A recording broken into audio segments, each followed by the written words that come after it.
Everybody, welcome back to D-Chess. I know it's been a week or so of relative inactivity, but I've had a lot going on. I had a good weekend, long weekend. It's my birthday. By the way, if you would like to get me something for my birthday, please like this video, subscribe to the channel, and share it around. That'd be the best thing you could do for me. I'd really appreciate it. To the subs I already have, I really appreciate your support. And the day before my birthday on Saturday, this is round one of my return to competitive play. There was a tournament in Shreveport, Louisiana, and I drew black in round one against a gentleman named Wally. And on the score sheet, I couldn't read his last name, so I do apologize, Wally, if you happen to see this. He starts off with the king's pawn, and I go with my trusty Alekhine defense. And since I'm playing an older gentleman, I end up with the modern main line, which I was pleased with. And this game was a 45 with a 5-second increment. So, excuse me. It is one of those situations where you have a positional style player versus a more tactical style player. And Wally was a very solid chess player, very positional play. So it was challenging for me to find a breakthrough. But this was probably the most satisfying game of the tournament for me. You see he's creating on c3. He's got a good little pawn chain growing there. I'm not sure if I would have moved c3 or knight to c3 in that position, but I'm continuing with standard development, and eventually I'm going to try to crack open the d file. I'm getting ready to castle. Now he's questioning the bishop. He wants me to take, however, I wanted him to bring out his g-pawn. I wanted to draw out his g-pawn, but he didn't fall for the bait. He wants to exchange pieces, which is fine for me. Good bishop for good bishop is an even trade in my book. In this position, which right here allowed me to open up the center and castle and get to safety. So I'm ahead on development. My king's safe. I'm playing I believe he said he was a 1280, but he wasn't playing like a 1280. He was a very experienced player. And you could see it took, what was it, 15 or 16 moves before there was an actual exchange of pieces. And let me go back to right about here. Actually, it's right about there.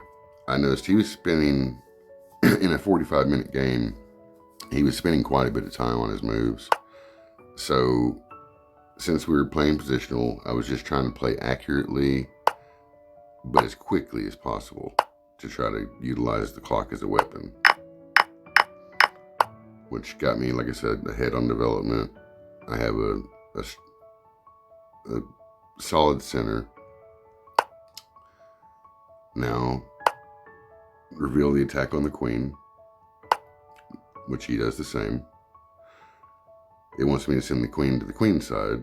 I want to get the queen to the king side because it just looks too bare over here. You know, I got a bishop, I got a queen, I got a knight, all over on the king side. I didn't want to leave the king side too unprotected.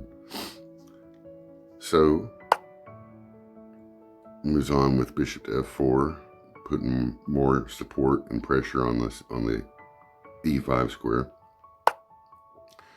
And I'm trying to force an exchange of rooks to gain control of the d file and cut the center in half. Now, once he earlier made that pawn to c3 move, he made the queen side, especially the second and third ranks targets.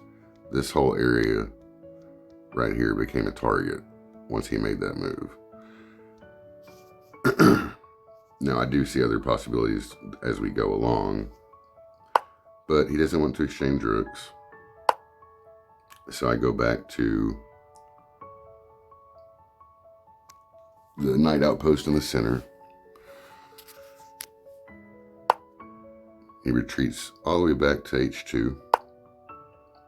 And now I get a chance to put a little bit of pressure on his king side.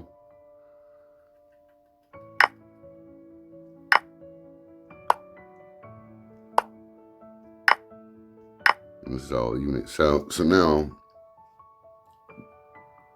because of that c3 move, you see what happened through all the exchanges of pieces. This a pawn is now isolated. That doesn't necessarily matter at this point in the game, but it will here shortly. Now, I'm looking for a breakthrough here. And right here, I see a little idea that Gotham likes to do. Oh, actually it was right here, my bad. Sacrifice the rook. Had to open up the center, and if you look at the eval, even though he is up 1, 2, 3, 4, 5, 6, I believe he's up a pawn in comparison. Because of my position, it's showing us as equal. I basically have control of the center. There's a mate threat back here on G1. And he, as you can see, the eval is at 0, makes a blunder by pushing his king towards the center. And I didn't capitalize on that. Instead of doing the recommended rook move, as you see on the 8th ranked back here, I move in with a check, which was a wasted check because I ended up in the same spot just to win that pawn. But we're still working on ideas here. Because now his king is all out in the open. His defenses are behind his king and is in some serious trouble here. Now he's defending well. He's, like I said, he was a very methodical, very solid, experienced player, and he did defend the position well. I mean, he's trying to mitigate the damage by trading queens, and I was tempted to do so because he was severely down on time at this point, but it allowed me to snag a pawn, and still trying to just crack open, simplify down. And then I see this cute little move here. He sees a pawn, I see check. I see a way to win his queen. Now take a look at this for a second, and he doesn't make the, bear in mind, he doesn't make the rook move that the engine recommends, which allows me to do this, which ends up winning the queen. And I was really stoked.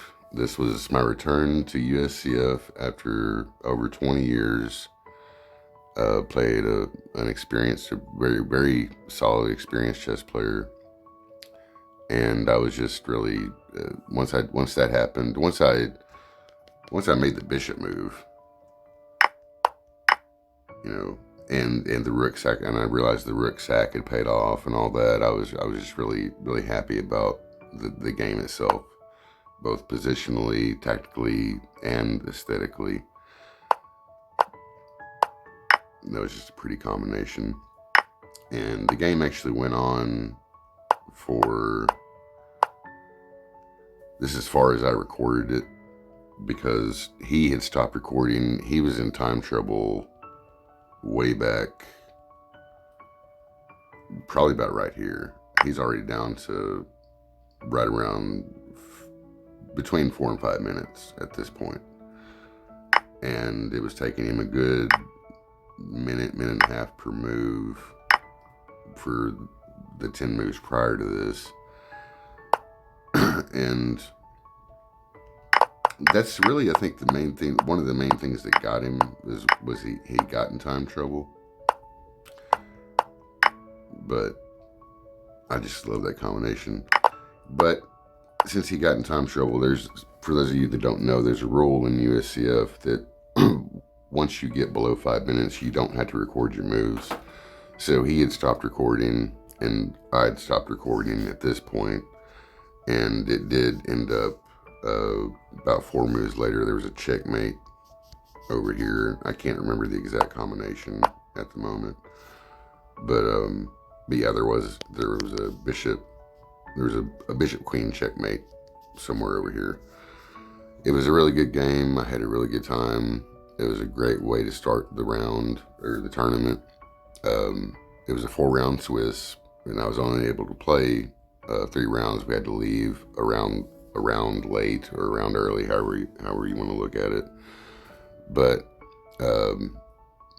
played some really good games. This was the best one. The 3rd round was a good game, and I may put that up tomorrow. It was a loss, but it was a very instructive game. The 2nd round, I got rolled by 21-58.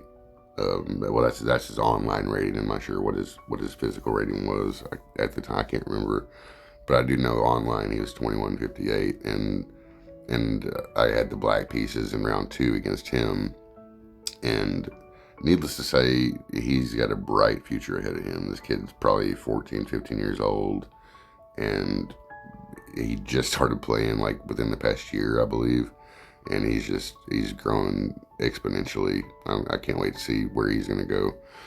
But this was my return to USCF. First competitive win in over 20 years, and I was really happy about it. And just it felt so good just to be in that room again, to be in that vibe, be in that atmosphere.